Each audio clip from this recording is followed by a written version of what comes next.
And this is also dedicated specifically, and you can share this as we continue learning. This is dedicated to anyone who's ever had a disappointment. I imagine that some of you have had that in life. Yeah? Yes. Anyone who's ever had a disappointment in life, specifically in family, in areas of family, or in areas of loyalty, in areas of children, in areas of personal growing and achievements at work. This parak of a very short parak contains all of the energy that a person would need if they've ever gone through a difficulty and a disappointment. And so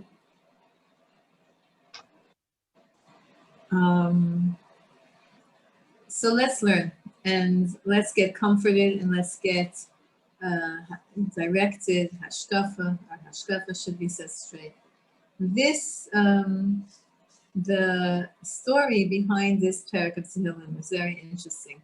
You know that not every parak of Tehillim, of the 150 parakim of Tehillim, not everyone do we know the events in King David's life, in David HaMelech's life, that precipitated or that caused him to write that particular parak of Tehillim.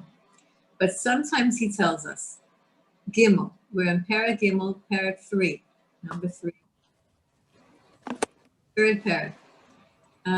Sometimes David HaMelech tells us about events in his life that inspired him or created a situation where he felt he had to call out to Hashem.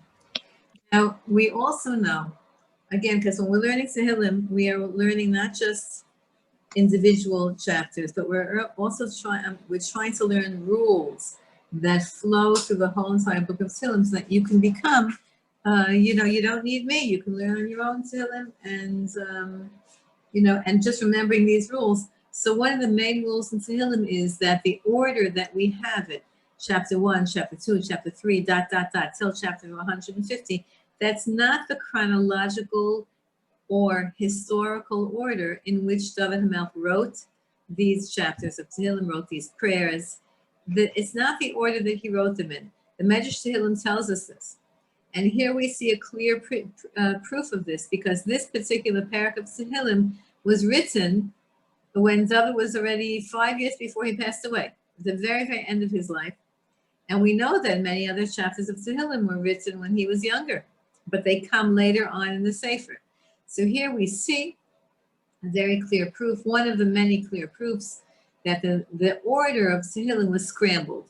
When King David offered the Sefer Tehillim to the people, when he made it, bound it up and offered it to the people after getting the okay from the Sanhedrin, he gave it in a different order than he actually wrote it in. And the Medrash Tehillim tells us that the order, if we would have the actual order that King David wrote the Tehillim in, and we would actually say Tehillim in the order that he wrote it in, we would have much too much spiritual power at our fingertips, and that would be damaging to us. We spoke about that a long time ago, that sometimes too much spiritual power is not good for a person. It's like giving a little kid, like a bomb, or giving a little kid like the shalat, how do you say shalat in English? The new Israelis, the thing that controls the air conditioner, or the thing that controls the TV, that little remote, the remote. So you give a little kid a remote, or you give a little kid your phone, and they play around with it enough times, and all of a sudden you get a bill that you called Russia for 4 or 5 hours. One of my students, that happened to them. They actually got a bill.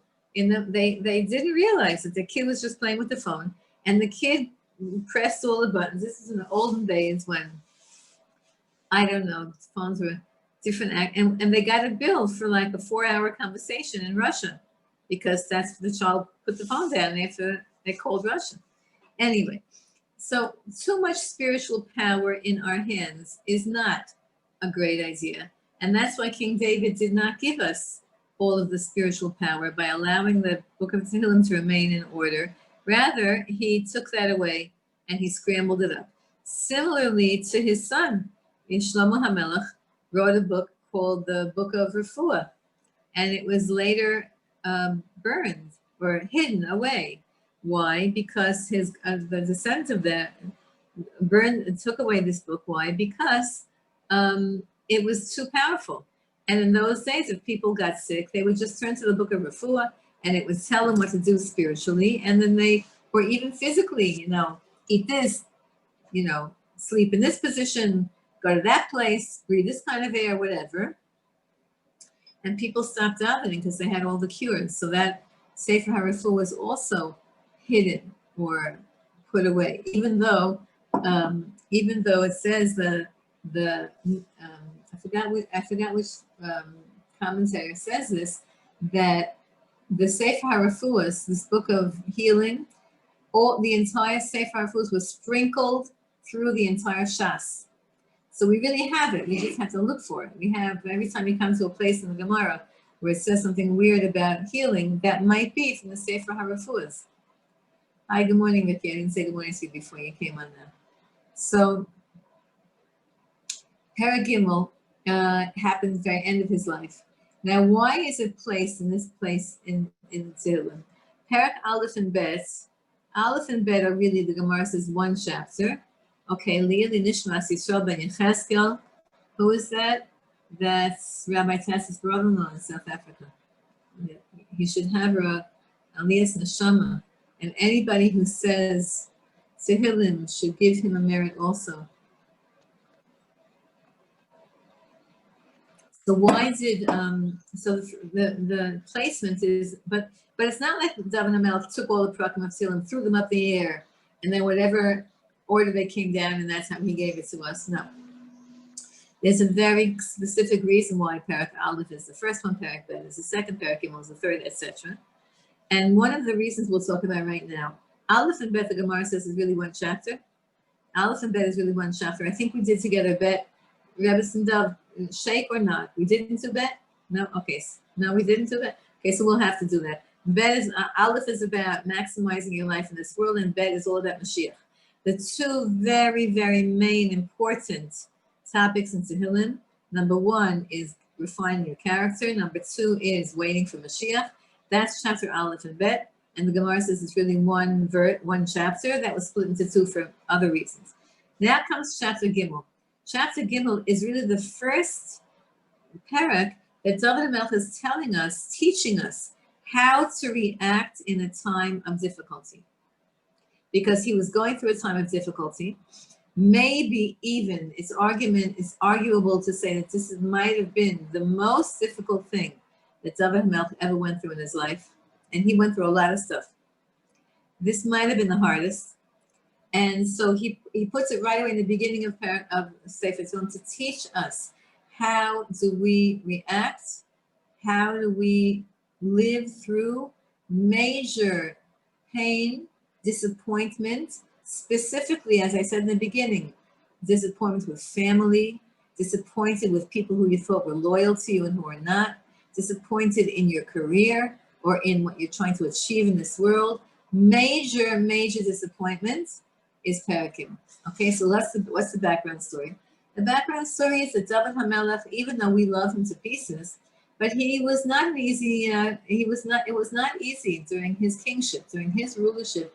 There were many, many people who didn't like him, didn't understand him, didn't agree with him, looked down upon him for many different reasons. His son Shlomo Melech says in the beginning of Mishlei, in the beginning of Koheles, Ein chadash tachas hashemesh. There's nothing new under the sun. Whatever we're having now in politics is not new. It happened. It happened before, hundreds of years ago, thousands of years ago. Everything repeats itself. So what was going on in David HaMelech's life? At the end of his life, that David HaMelech only lived for 70 years. Very young, relative to the time of, relative to many things, relative to biblical personalities. Even though his Rebbe, Shmuel Hanavi, only lived even shorter. He only lived 52 years. And Shaul HaMelech also lived a short life, but that's because he was killed in battle. So David HaMelech lived 70 years, and this event took place when he was 65. Just about ready to retire? No, because in those days, nobody retires. When you're in a place of serving the community, you do not retire. Sorry, Rebbe and Dov, you don't retire. We just keep going and going until we keep going. So David HaMelech was at age 65, and he had a rebellion going on, and that rebellion was quiet for a very long time until it became overt, until it became open. And who was the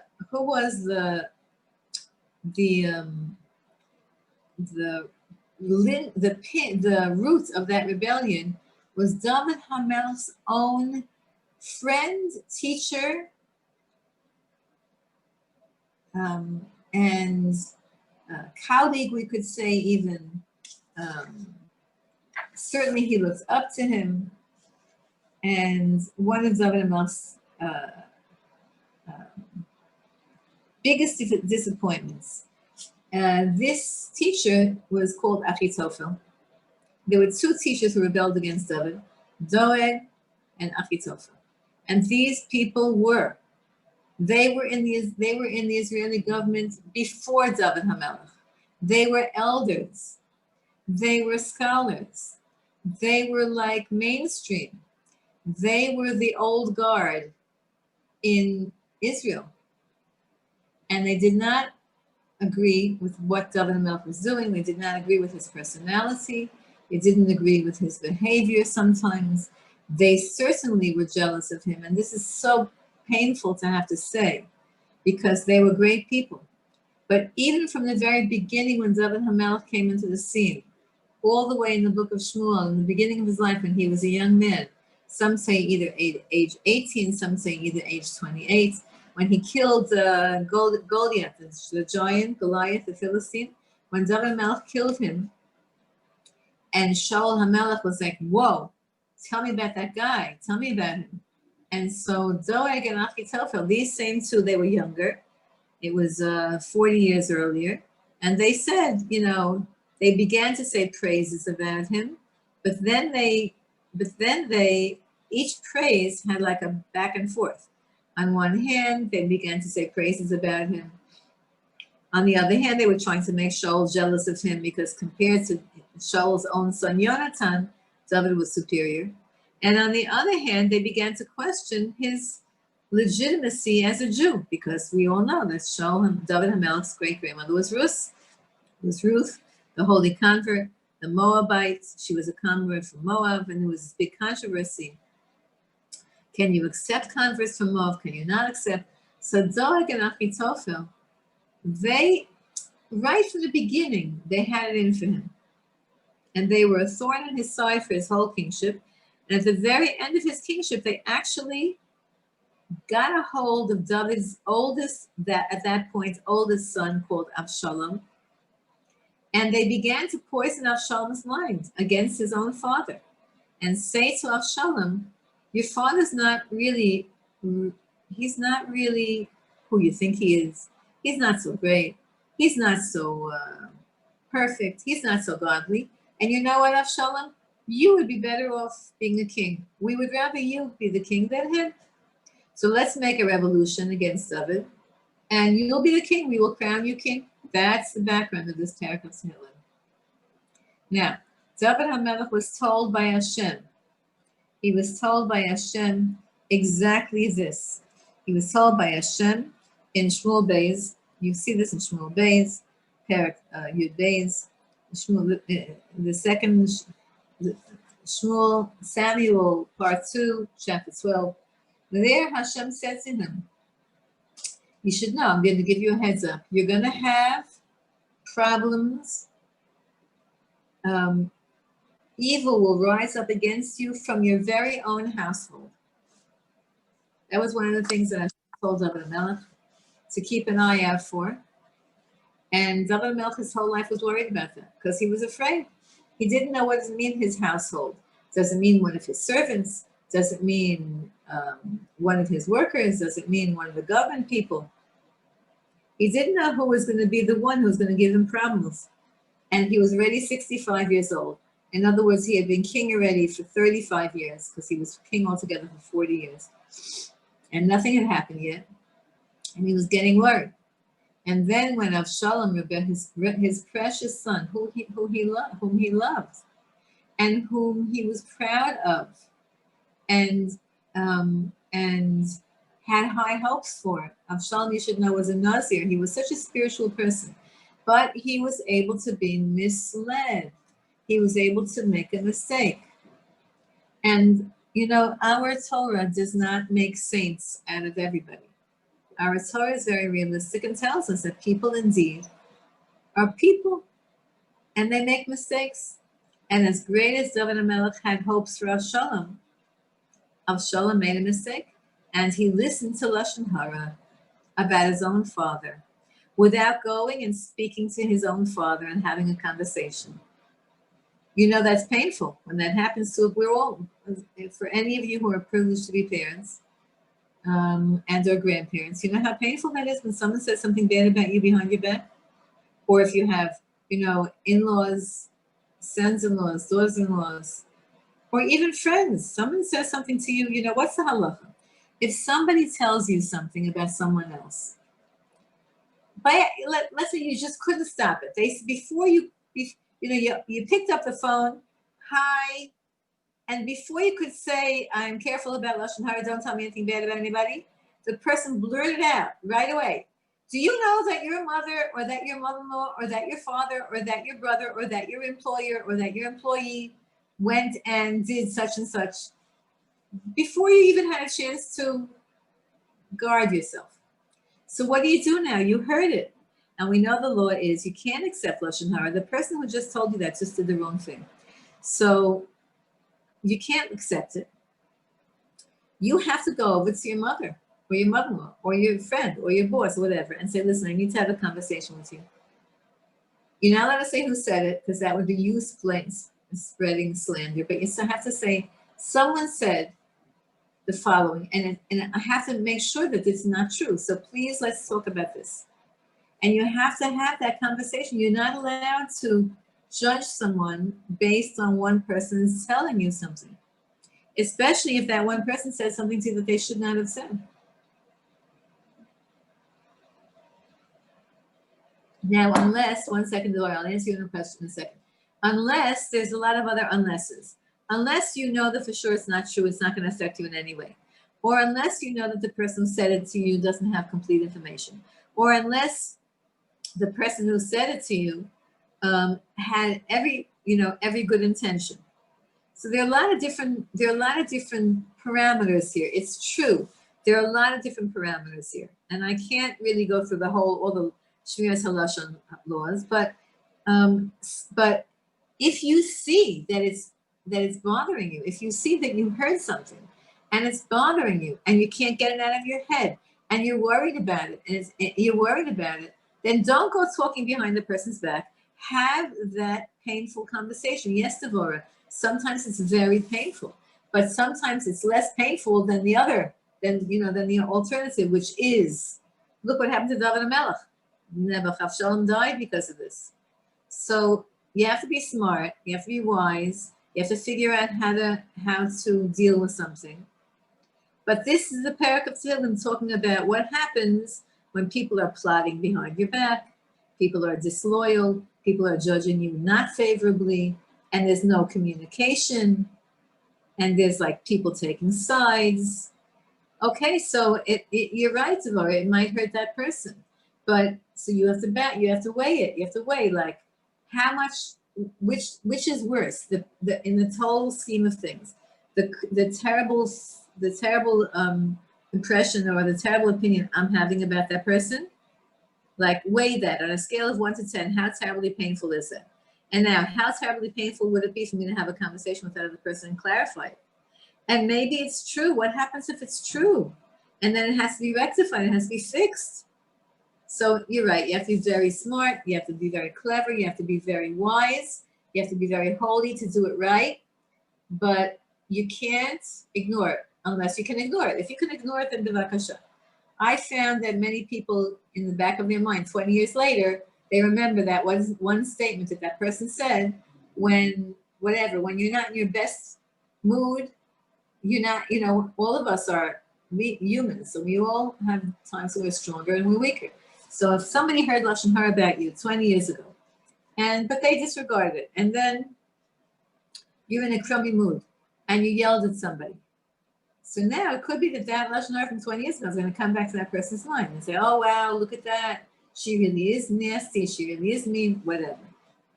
So we have to pray very hard to have our relationships healthy. And that's why one of the many, many reasons why King David wrote this, he included it as number 3, right at the beginning of the book. Let's get this straight, how to deal with this kind of a situation. Here we go. Mizmor David, a song by David. Mizmor like Zmiros, a song by David. You all know, for those of you who are a little bit Tehillim sayers, you all know that the Gemara in Bracha says, what do you mean a song? It's so hard to hear what he's about to say. It should really sound like, it shouldn't say like a song. It should say like a sad statement by King David. Or maybe you should just have no introduction. Or maybe you should just have Le David, by David. But what's a song? So the Gemara says like this. The Gemara says, in Brachas, the Gemara says that there was 2 things that the reason David HaMelech wrote it as a song. Number 1, as I said before, because it could have been worse. That's the first lesson we learned from this parable. It could have been worse. When Hashem said to him, there's going to be something bad happening to you, it's going to be coming from your own household. When David HaMelech saw that it was his own son Avshalom, he said, at least he's my flesh and blood. He won't be Nazi-like to me. He won't be murderous. He won't be horrible. Okay, it's a rebellion. It's terribly painful, but it could be worse. Okay, this is very important, a very important phrase that we should put into our lexicon. It could always be worse, or it could be worse. It's bad, but it could be worse. It's the first thing David HaMelech says here. The second thing, by the way, the Meforshim tell us is that David HaMelech, before he gave over the book of Tehillim to Chazal, to the Sanhedrin, he reviewed the entire Sefer Tehillim, and he put those headings. When he first wrote this, he didn't write Mizmor David. Pasuk Aleph was not there when he first wrote it. He started with Pasuk Beis. But when he was editing the whole Sefer, he gave headings to every one of the chapters, giving sometimes a place and a time, and giving a description of the end of the story. So the end of the story, he saw the Yad Hashem, he saw the hand of God in his life. Sometimes it's all we need is just to see Hashem's hand in our life, and we're okay. Okay, so Bevarach Mipnei Avshalom, but no, when he was running away from Avshalom, his son, because Avshalom made a rebellion against him, ran into the palace. David HaMelech was given a heads up. He said, you better get out and run for your life. Avshalom is with an army, and they're going to kill you. David couldn't believe it, but since he knew that this was predicted, Hashem told him. So he ran out. And this is what he said. Hashem, first words in his Hisbodedus. For those of you who daven talk to Hashem, the first words, sometimes the first word is Oi, or thank you. But Hashem, right away, you're talking to God, Hashem. That's how I start my Hisbodedus, my conversations with him. Sometimes I call Hashem different names, depending on different situations. How do you address Hashem?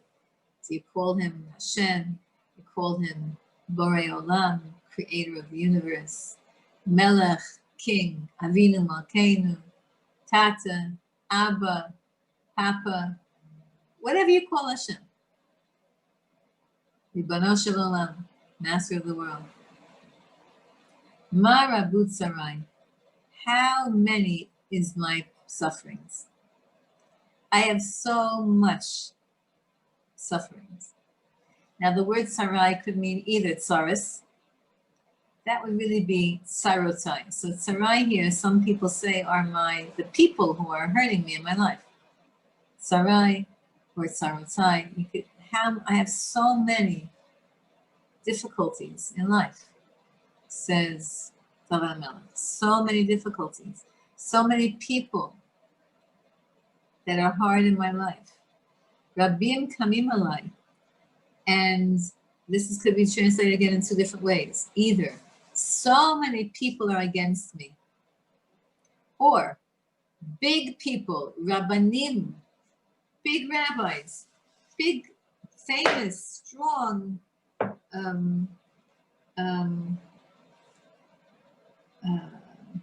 powerful people are opposing me, are getting up against me, are proactively hurting me, trying to hurt me.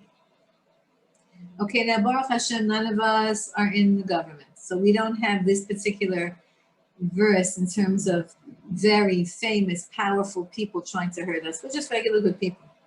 David HaMelech is the king, so he had, you know, the bigger you are, the bigger your enemies are, and the more powerful they are. We're just regular people, but everyone in proportion to their life has people in life that are giving them a hard time.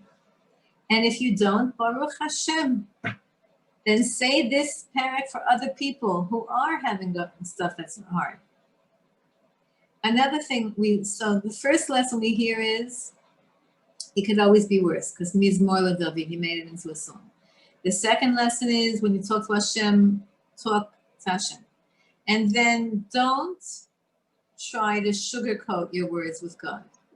You know, sometimes somebody calls you up and they ask you how you're doing, and you're really having a hard day. But you say the regular, Baruch Hashem. You know, sometimes you can hear in the way a person says, thank God, if it's a real thank God that it's a good day, or if it's I'm just managing by the skin of my teeth to get through this situation. You know, there's Baruch Hashem, and there's Baruch Hashem. You know, Baruch Hashem means terrible in that way when you say it with that tone in your voice. So David HaMelech doesn't mince words. He doesn't try to make it easier. He doesn't try to hide from Hashem. He says, Hashem, so many things are happening in my life. Bad people, bad situations, bad sorrows, tormentings. Such a hard thing. Rabim omrim l'nafshi, and this is the hardest part, says David HaMelech. Rabim, great rabbanim, great people, are saying about me, l'nafshi means about me, ein yeshuatalo belokim, Selah, that person spiritually is not good. Ein yeshuatalo means there's no Yeshua for that person. That person, they're talking about me, says David HaMelech, that they're saying to me, look at him, he's spiritually doomed. He's a failure. And who's saying that? Rabbanim, big people, not like the garbage man or the mailman, because you didn't give them a nice tip and they're like annoyed with you. These are great rabbis. And these rabbis used to be David's own teachers and learning partners. And the teachers that he gave his children to learn with. And these said about David HaMelech, he's hopeless. He's not going to spiritually. There's no Yeshua for him. There's no salvation from Hashem. Hashem abandoned him, so to speak. That's what they're saying about him. To his kids. You know how painful that is? Whoa. When your kids look at the worst in you. Look, we're all human. But when they focus on something, the weak part of you, or when they're misguided because of their own stuff, whatever. So what a painful pasuk. Rabim here doesn't just mean rabbanim, big people. It means the biggest people in my life, the people that are the most important to me in my life. They're saying about me, about my nafshi, about my essence, about me, in the deepest part of me. Ein yeshuatalo be'elohim, Selah. There's no hope for that person. Spiritually, they think they're so religious, they're not so religious. They act like they're so this, they're not so that. Such a hard condemnation that David HaMelech is giving it all to Hashem. He says, listen, Hashem, listen to what they're saying about me. And it's painful. And I'm telling you, Hashem. Now, doesn't Hashem know? Of course Hashem knows. But that's what talking to Hashem does. It helps us to, number one, get it out of our systems. Number two, we're developing this reality relationship with our Creator. And Hashem wants us to do that. You know, that there's a very, the people who feel the following, what I'm about to say, are wrong. People say, God is too big for me to be bothered by my little things. That's wrong. Even if your father's the king of the world, but if he's your father, he wants to know, did you eat breakfast today? Did you take your vitamins? Did you brush your teeth? It's your father, the king of the world. He's in charge of 8 billion people in just this little planet. And he wants to know, what'd you get on your test today? Did you find a parking space? How's your stomach doing? That's a father, a mother, that's a parent. So to say Hashem is so great, that's true. That's true. Hashem is so great that our brains can't conceive of him. But to say that he's not interested and I can't talk to him, that's incorrect. Wrong, wrong, wrong. Talk to Hashem, tell him, feel, cry, laugh, dance, and don't be ashamed. Nobody sees you when you're talking to Hashem. You have to find that's what Rabbi Nachman from Rochel teaches. It's best to talk to Hashem when you feel that no one's watching you, because then you could really be real. There's a beautiful pasuk that says, Shomer P'tayim Hashem. Hashem watches those who are simple with him. So sometimes you feel so happy that you just want to sing and dance. So sing and dance with Hashem. And if you have a spiritual partner in life, if you're lucky enough to have such a spiritual partner in life, or a spiritual friend that will really understand you, dance together with that person. For God's sake. Sing to Hashem. That's what Shabbos Miras is all about. You sing, you sit with the family, and you're singing praises to God on Shabbos. You know that I say this so often because it just never, this thought never leaves me. Maybe I've even said it to you and shared it with you. Whenever it's the summer here in Eretz Yisrael, and the windows are open, and you walk on a Friday night, and you just, well, some people finish the meal earlier, some people finish the meal later, and you just hear families singing. If a non-Jew who never saw anything would walk with you, and you would hear singing coming out of different homes, and here we all have our windows open, and sometimes in one building people like to sing together, so the whole building is singing the same Zmiras.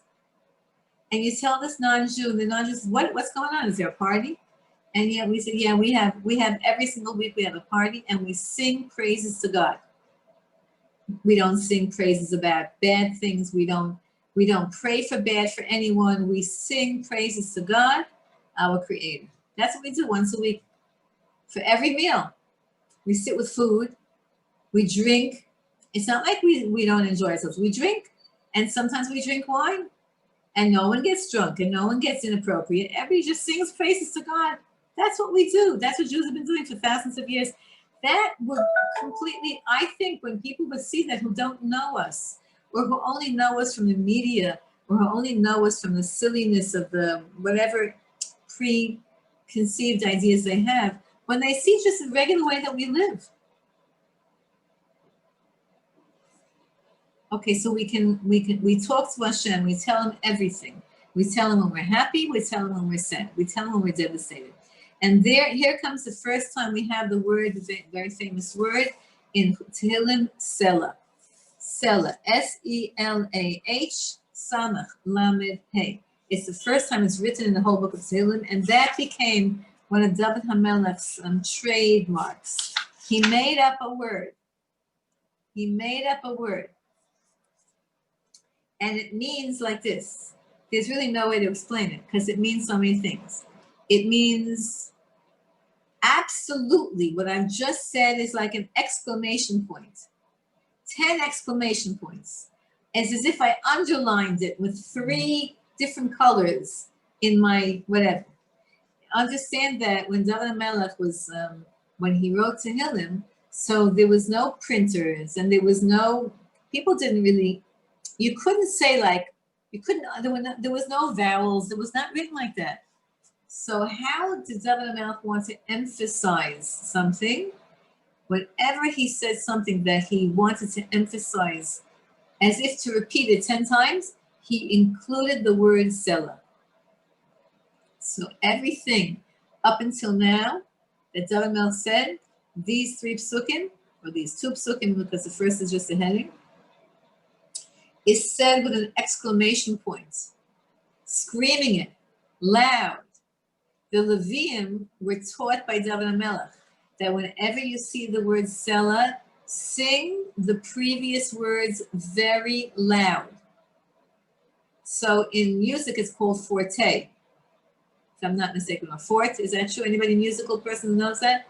I think that when you see in a score, there's a certain siman, it means play this very loud. That's what Selah means. It means true, it means emes, it means emphasis. So that's the first thing. He lies down his complaints. He says his complaints and he says, Hashem, I am surrounded by difficulties. And you know what, ladies? Sometimes the difficulties could be in our own minds. Sometimes our biggest enemy is us and our own thoughts and our own worries and our own anxieties and our own whatever. That's also called tzarot. It's also so called a tormentor. It's tormenting you. It's bothering you. It's annoying you. It's hard for you.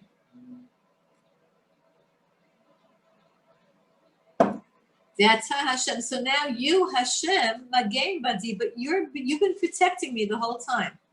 Here's the first time we have the word Magen. You know it's a Magen David. Many of you wear it. A Jewish star is called a Magen David, the shield of David, not the star of David. That's an incorrect translation. The shield, Magen David, is the shield of David. The protection, Hashem. David HaMelech says, you, Hashem, are my shield. You are my protection. So they say that you're not going to help me and that I'm hopeless.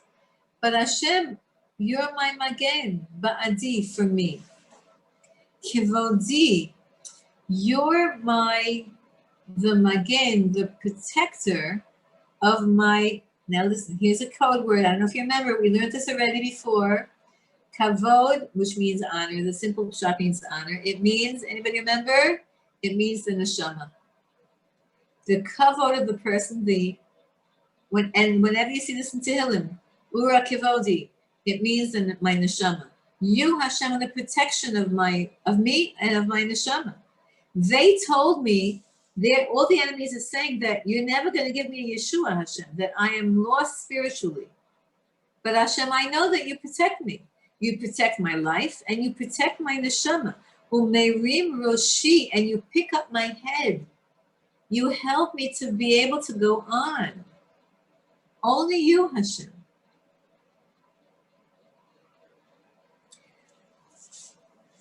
Ladies, when you feel you can't go on, say this pasuk. When you feel that things are bad, hard, difficulty, say this parak. When you have disappointment, somebody bothers you, somebody's annoying you, whatever, say it. And say it straight. And then, by the way, I want to tell you something. When you say Tehillim, you don't have to say it straight, just the words. You can say a pasuk, a verse, and then talk to Hashem about your own life. David HaMelech is talking about his kid. If you want to talk about one of your kids, or one of your, whoever in your life that you want to have a conversation about. With Hashem, you can talk straight. You don't have to worry. Say beforehand. This is what I say if anyone has ever bothered me and I have to talk to Hashem about it. I told you this last week. I preface it by saying, Hashem, I forgive this person.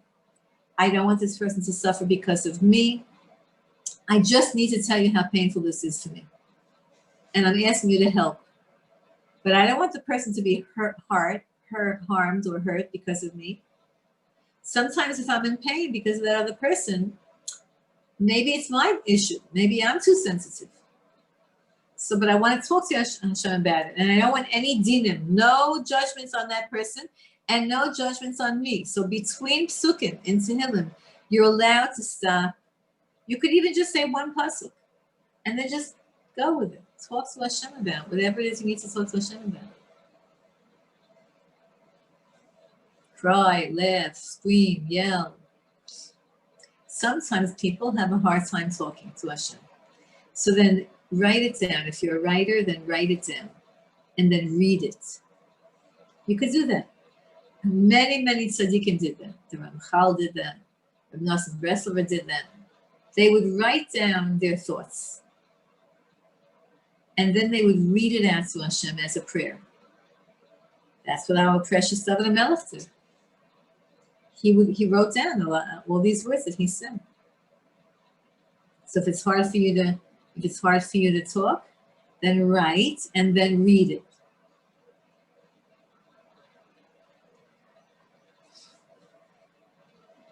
And therefore, David HaMelech says, "Kol yel Hashem ekra v'yaneni meharkol shel sela v'yasela again." I'm crying out to Hashem. I'm raising my voice. Koli el Hashem.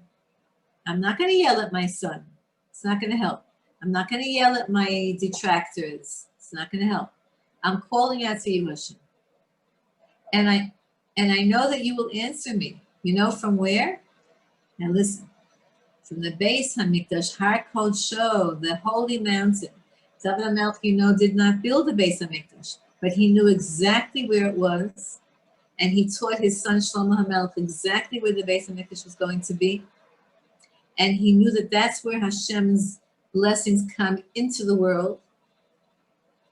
So I'm bringing you now there. It's 20 minutes in that direction from my house, right? And about an hour and a half walk. If there's no traffic and you have a good car, and you have right away, 20 minutes, Zoom, you can go Zoom. Once the train is going to be built in Har Nof, it'll be also a 20-minute ride. Could you imagine we're building so much stuff here in Jerusalem now? I just walked today. It's a gorgeous day today, Baruch Hashem. And I was walking past the construction of the train on Kanfei Nesharim. Many of you know Kanfei Nesharim because you've been to Har Nof. So there's this huge sign saying that this is the biggest project, one of the biggest projects that they've ever built in the whole country, is this whole train system, the whole Rakevet HaKala, the light rail, that they're going to build. The whole Jerusalem is going to be accessible through the light rail eventually.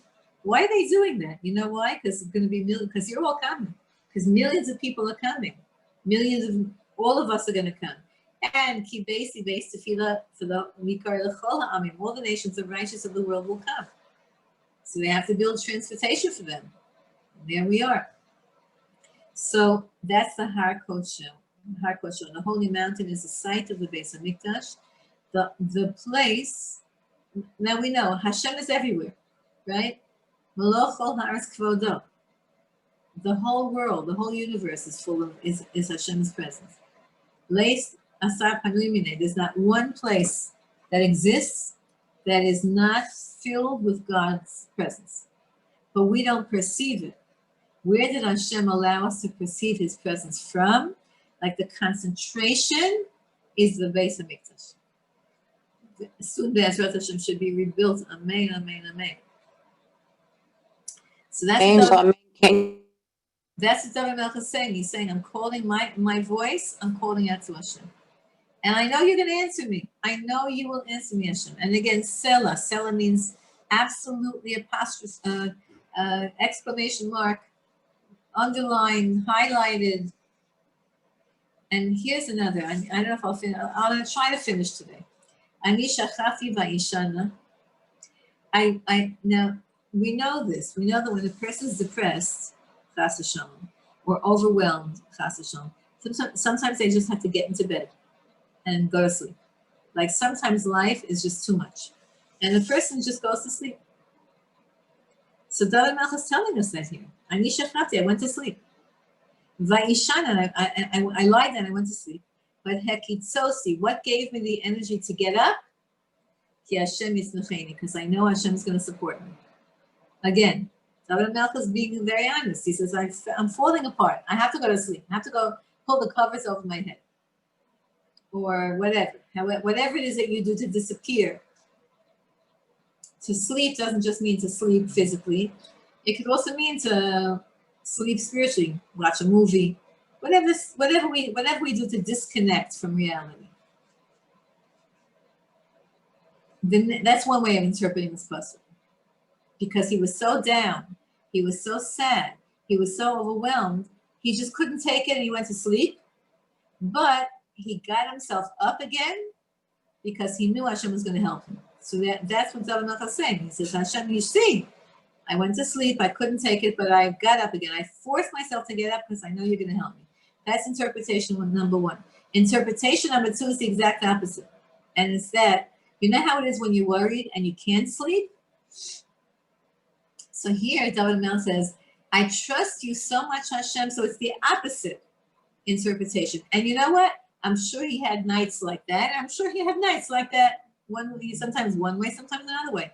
The interpretation of this way says, I'm so sure that you're going to help me, and that I'm so sure that I did the best that I could with the tools that you gave me, and that I am accepted in your eyes, and I'm acceptable in your eyes. I'm so sure that I'm able to go to sleep.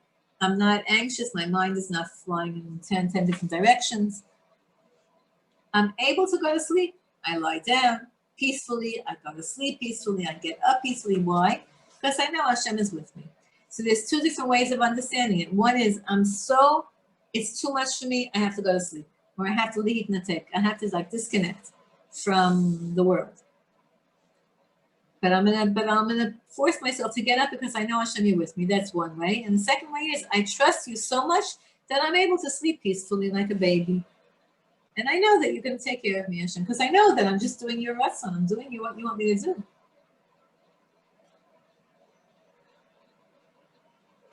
Lo ira, I'm not going to be afraid.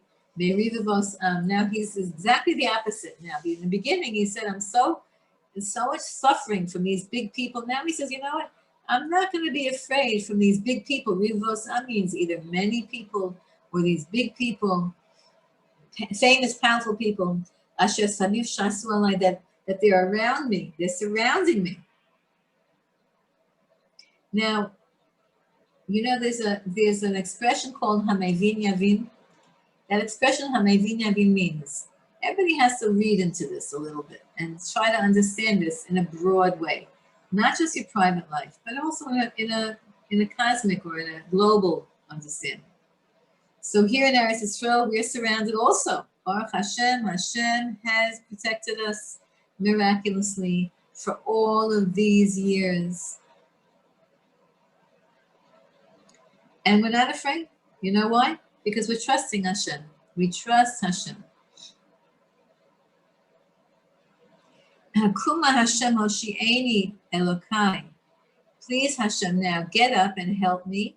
What does that mean? It means, it says before you help me, but what does it mean now you help me? Help me in a visible way. In a visible way.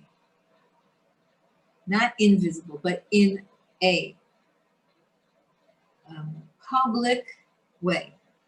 That's what David Melech is saying now. When it says, Kuma Hashem, get up. What does it mean, get up? Is Hashem sitting? The idea of getting up means make this public. Make it known to the world that you're helping me, Hashem. Because you, I know Hashem. Now, this is the sad part. It's a hard thing to say. That David Melech says he has enemies, but you slapped them in the face, Shinei Rishaim Shibarta, and you broke the teeth of the evil people. There's different terminologies that David Melech uses in Tehillim. Different terminologies for his enemies. This is one of the nicer ones. When it says you broke the teeth of the wicked, like we say for the son, right? At the Seder, the 4 sons. So the Rochel, the evil son, the wayward son. So it says that what does it mean? Hakeya shinav. So they say, hit him in the teeth. What does that mean, to hit the Russian teeth? We don't want to hit any Jewish person. It means to answer them back with their teeth. In other words, their way of expression, their communication, their ideas, they'll be shown to be broken.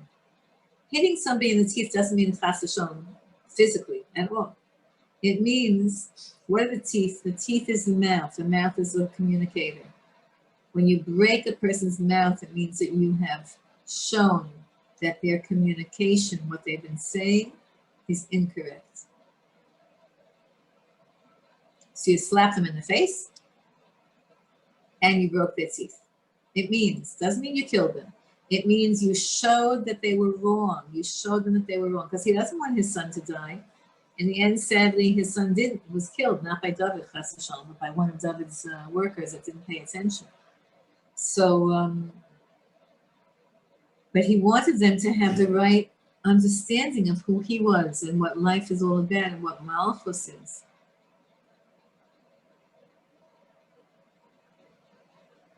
So you broke their teeth. Now, David HaMelech has to have been very confident in himself to be able to say this. Because what if he's wrong? So many times, David HaMelech says in Tehillim that he was wrong. And he's sorry. Read chapter 51. So, but here he knows he's not wrong. Because he knows that he was chosen to be the king. And he's been following the orders of the prophets. And he's been following Hashem's guidance to him. And he knows that the root of the reason that the rebellion happened against him was not for a holy reason, but it was out of jealousy. And again, when did that root begin? When he was still a kid, before he was king. And he was just introduced to Shalom. And the people said about him, some of the people said about him, before you think if he's a great guy, see if he's even a legitimate Jew, a kosher Jew, because his great-grandmother was Rus. And Shmuel Hanavi had to come and reaffirm, yes, he is of course a kosher Jew. And Rus, who was living at the time, is a holy kosher convert. So David HaMelech, he just wanted to reset everybody's brain. And here's a pasuk that he says that we say in davening all the time. L'Hashem ha'yeshua. All help, Yeshua means salvation. All salvation, all help comes from Hashem. Al amcha b'chasecha. And here we get Selah again. Your people, al amcha, on your people, it means the Jewish people, b'chasecha, should be your bracha. Hashem, your blessings should be on the Jewish people. You, Hashem, are the only one who can help us. Please put your blessings on the Jewish people. And the word here, Selah, means, and I'm saying this with all of my kayach, with all of my strength, with all of my heart, with all of my wantings. Hashem HaYeshua. All help comes just from Hashem. Hashem, this is Hashem's world. This is Hashem's story. This is Hashem revealing Mashiach and allowing humanity to fix itself, or to go through what it needs to go through. And we beg Hashem, Al amcha b'chasecha, let your blessings come on your people, on us.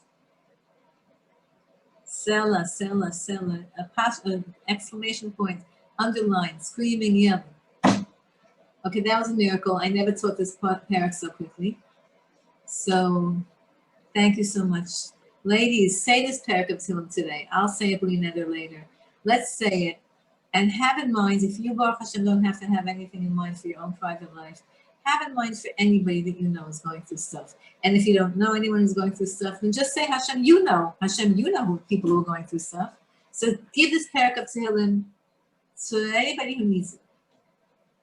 Rochel, I'm not sure if you saw, did you answer that question to Sarah? She had put in the. What was the question? 1 second. I didn't see a question.